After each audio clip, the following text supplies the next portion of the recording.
All right, everybody, welcome back to Agogi Game Academy. Today we're talking about a game that won Board Game of the Year, Spiel des Jahres, back in 2010. It's an awesome game. We've had this game actually for a long time, and that is Dixit. Okay, before we get too far into the board game review, we did want to mention we played a board game of the last 10 board games of the year for Spiel des Jahres. So from 2010 to 2019, we played all of them in one game night. Really, really fun. It was a lot and of fun. it was eye-opening because the whole reason we wanted to do is to see which games do we like even better than the others, right? Which ones rise to the top as our favorites, which ones kind of fall down to the bottom, which don't like as much.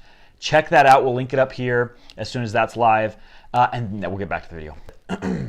Dixit, man, it's a really fun game. It's different than some of the others that have won Board Game of the Year in the past. Very different. But it's basically really it's just a card game, which we were talking about that. We didn't even think about that. Hadn't comprehended that it's really just a card game where you kind of put cards in front of you, and we'll explain that in a second, but that's really all there is to it. And so, but it's a great game. Obviously, it's been hugely popular. What are the specs on this? It's 8+, for the age. It's 3 to 6 players, and then it's about 30 minutes of playtime. And the setup and cleanup time is, I'd probably say, less than 5 minutes. It doesn't take long to set it up. Yeah, it's really fast. Setup, there's really nothing to do. You dish the cards out to everybody, and then some little token things, which we'll show you in a second. But yeah, I'd say the one thing that for us, at least from what we've seen, that's kind of off is the time that it takes to play. I've seen longer than 30 minutes most of the time. Really 45, maybe even longer than that. And so that's, for me, that doesn't really hold true. But you could argue that it's a 30-minute game, and it'd be totally fine. Okay, so as far as difficulty, it's about as easy as it could be. I guess when you're the clue giver, when you are kind of the head player telling the story, that's the hardest part. But other than that, I would say it holds true to the 8+ age category. But let's talk about it. So let's get into it. How does Dixit work? So in essence, with Dixit, you each hold, let's pull out some of those cards. You each hold a set of 6 cards, and you take turns telling a story. And in the story, so let's say these are my cards. Is this 6? So these are my cards. They're really weird, actually. Very weird. As Dan said, someone was on drugs definitely doing these because they're just They had to be. They had to be, for sure. And so, but everyone has 6 of these and they're secret, right? And so I'm sitting here with my 6 cards, and if I'm the storyteller, this round I say, maybe this is the one I'm doing, and I say, oh, sadness, or crying, whatever. You can, or I can tell a whole story like, oh yeah, well, the clue can be anything, right? I was running along and whatever, I can't think of an idea, and you tell this whole story and get into it. This is why I don't love this game as much as others, because I'm not a storyteller, not this kind of type. But and then when I do that, I put it down, and everyone else looks in their cards and looks for one that's very similar or similar enough and puts it in the stack as well. The stack is then mixed up. It's put out in front of you, and then everybody votes on which one they think was mine. Now, everyone else's goal is to distract players and have them choose. Pull their votes. Yeah, pull the votes to them because they get points for that. My goal is to get some people to guess it, but not everyone. If everyone guesses it, everyone gets points and I don't get any. If no one guesses it. Because the clue was too simple. It was too right, simple. If I say deer on the wall that's crying, there's no other cards that works like that. And so everyone's going to know, well, that's clearly his. Everyone guesses mine, and I don't get any points. Everyone else gets 2, I think, points. Yeah. On the other hand, I can't be so vague that it's like, white, and or maybe I don't know, something really vague that nobody even gets it at all. Then everyone gets points, and I get no points. So that's the same thing. You're kind of trying to find this balance where you're trying to be specific enough, but not too specific. And you get points. And actually, let's show them the board here. And so, as you can see, it's just kind of weird, like rabbits are going around the track, which I guess kind of falls along the storytelling aspect. And you go around, it's first person to 30 points. Yeah.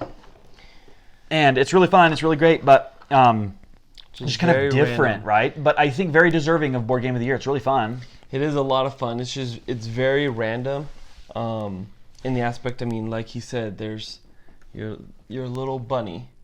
The little meeple is a bunny. Yeah, and you're just hopping along these stones trying to get to 30 points. So it's very random, but then again, it is very, very fun, and it is very entertaining, I would say. Yeah, and I would say what makes it fun is the weirdness of it, right? It's just just things that are just so odd, right? That it's like, okay, yeah, I mean that's weird, but they have to be, right? Because then you have to tell a story, and that's probably why they went with these weird photos. Is now I have to tell a story or tell some clue that has to do with this, and so I think that's what makes it fun. Is it's just a little bit of a different game, and then obviously there's that guessing aspect, and there's that you have to be creative. You have to really try to get into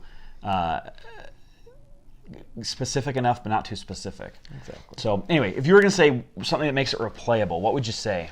I would say the amount of cards that they give you makes it replayable, just because the cards are just so different.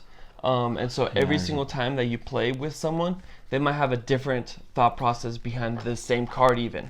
So I would say the cards are what makes it replayable. Yeah, and so we actually have an expansion in this one. So they don't give you as many cards in the original, but he's exactly right. There's so many, and everyone looks at the cards differently, and so there's just the game takes a different route every single time. I agree with that. Okay, so as far as best number to play with, I would say definitely stick to the higher side. Yeah. Like we said, what was it, 3 to 6? We almost always play with 6, 5 or 6, because if you have 3 people, that means only 3 cards are going down. And there's only 3 choices in front of you. It's just not, for me, not very fun. Yeah. But when you get more cards out there with more choices and more options and things like that, it gets way more fun.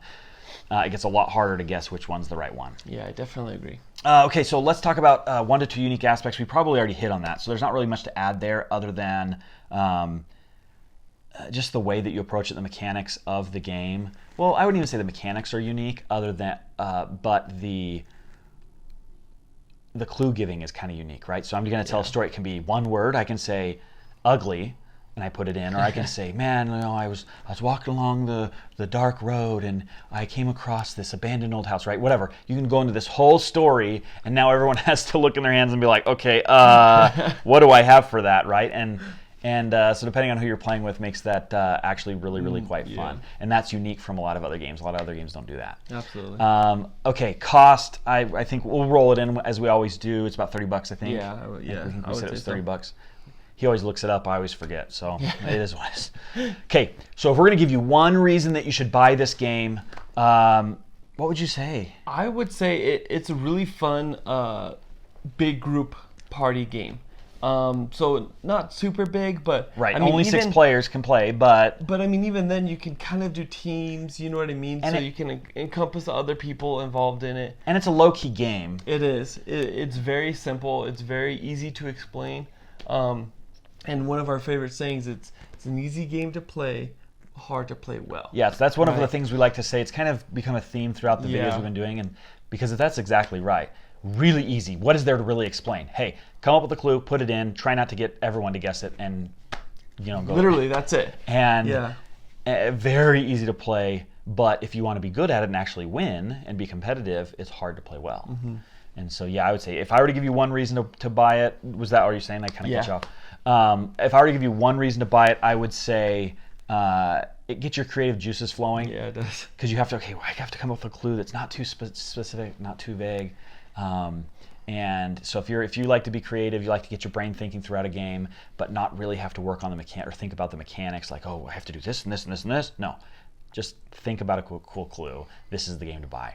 For those of you that have subscribed, thank you. We love you guys. For those of you that haven't, we invite you to subscribe. It makes us feel so much better. So much better in our hearts. Sleep at night when you do. If not, please at least a like and comment down below on your feedback. What you think about Dixit. Did it deserve Board Game of the Year? Did it not? Was there a game that you liked better than that? We'd love to hear about it down in the comments. Until next time, we will see you.